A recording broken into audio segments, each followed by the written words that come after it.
1500 preloaded गानों वाला keypad phone धमाकेदार साउंड के साथ जियो मोबाइल।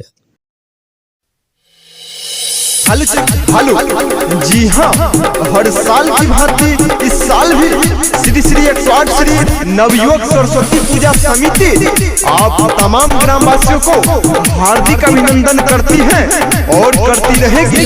तो उठिए दोनों हाथ और बोलिए सरस्वती माता की जय। तो मैया सरस्वती के छिए भसान रे, ट्रैक्टर पे सब रे। हेलो, एक भी बचना नहीं चाहिए, सब लोड कर दो। भैया सरस्वती के छिए भसान रे, ट्रैक्टर पे सब रे। डबल लाइट चुक भूकिया बार, डबल लाइट चुक भूकिया बार।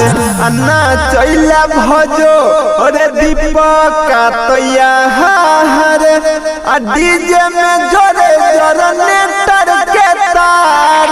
अन्ना चैला भजो रे रबना तो यार रे अमितवा तो यार, डीजे में जोरे जनरेटर के तार। अन्ना चैला भजो चंदनवा तो यार हेरे सोनुआ तो यार, डीजे में जोरे जनरेटर के तार। अरे रे रे रे उछौरी को लाइन मारता है, अभी मौका है, सुधर जाओ नहीं तो कमिटी के तरफ से बहुत मार पड़ेगी। और हाँ, ट्रैक्टर वाले भैया ट्रैक्टर धीरे धीरे जाने दीजिए, आगे जाम है। अभी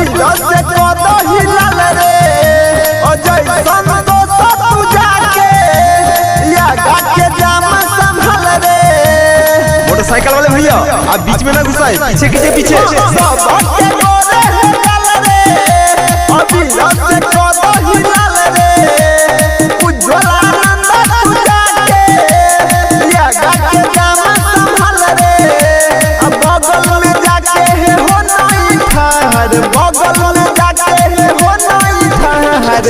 अन्ना चैला भजो रोहितवा तैया हरे, डीजे में जोरे जनरेटर के तारे।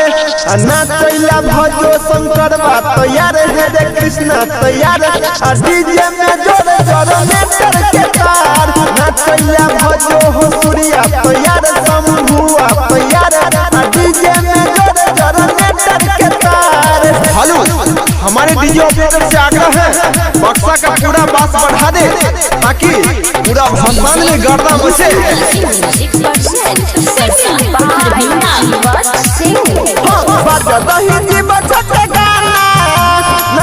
कोई करे नहीं माना, डीजे बंद होई के नहीं चाहिए, होए चाहे पुलिस थाना। और हाँ, पूरा भसान में जीवत सिंह का गाना बजना चाहिए। कोई करे नहीं माना, डीजे बंद होई के नहीं चाहिए, होए चाहे पुलिस थाना। सबसे बड़का छियै रंगदार, सबसे बड़का छियै रंगदार।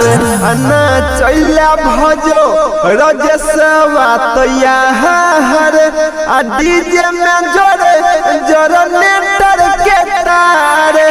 अन्ना चैला भजो मुकेशवा तैयार, कमलेशवा तैयार, डीजे में जोरे जनरेटर के तार। अन्ना चैला भजो के राजा तैयार हेरे गौड़ा तैयार, डीजे में जोरे जनरेटर के तार। अन्ना चैला भजो परवीनमा तैयार रे सुलिंद्रा तैयार, डीजे में जोरे जनरेटर के तार। अन्ना चैला भजो घनश्याम तैयार रे कपिलवा तैयार, डीजे में जोरे जनरेटर के तार।